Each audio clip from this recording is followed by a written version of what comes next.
In order to perform a sinusoidal regression, we're going to have to start by inputting our data into our calculator. So this is done the same way we've always done if you remember how to do it. Otherwise, I'll show you real quick how to do that. Go ahead and on your calculator, press the Stat button, and then select Edit.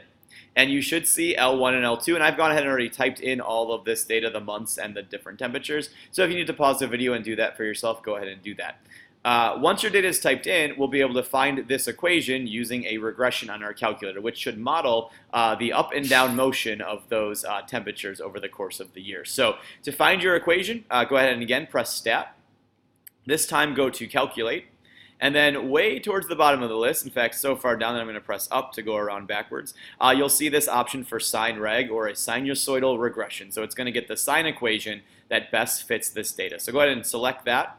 And then you may see this screen pop up. All of this stuff should be there by default. If it's not, I would change it so it looks like mine. Leave these two blank. Assuming that's all there by default, or if you don't see this screen, you may just have to press enter a second time. Otherwise, go down to calculate and press enter, and it'll take just a couple seconds for it to run that regression. And there you see our A, B, C, and D values. Now we've called those H and K in class, but they're the same idea. Go ahead and just get each of those values plugged in, and it's always going to come up as a sine equation. So I've rounded to a couple decimal places, but there's going to be the model that fits this data. In the next video, we'll actually take a look at how to make the scatter plot and do that. So if you're looking to do that, watch my next video. Otherwise, I just want to answer a couple quick questions regarding this data.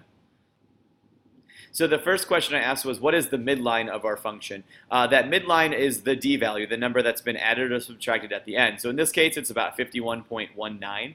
And then I said, what does that mean in context of the data? Well, to help me figure that out, what I did was I sketched a really rough sketch of what my graph would look like. That 51 would tell me that my graph has been moved up 51 spaces, and then my sine wave is going to sort of wave above and below that. So in other words, that line is going to represent our yearly average. So between the hottest temperature and the lowest temperature, my average for the year is about 51 degrees, which seems to make sense to me.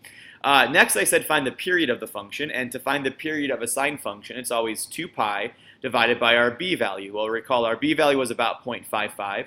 So 2 pi divided by 0.55, I just did that on my calculator. I can show you what I did, I guess, right here.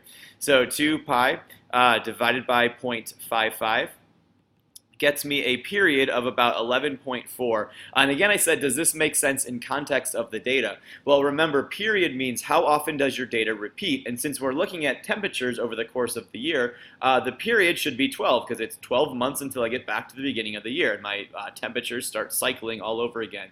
So our b value, or our period, came out to be about 11.4, which I think, yeah, that makes sense. It should be 12 in theory, but we came out with a number pretty close to 12.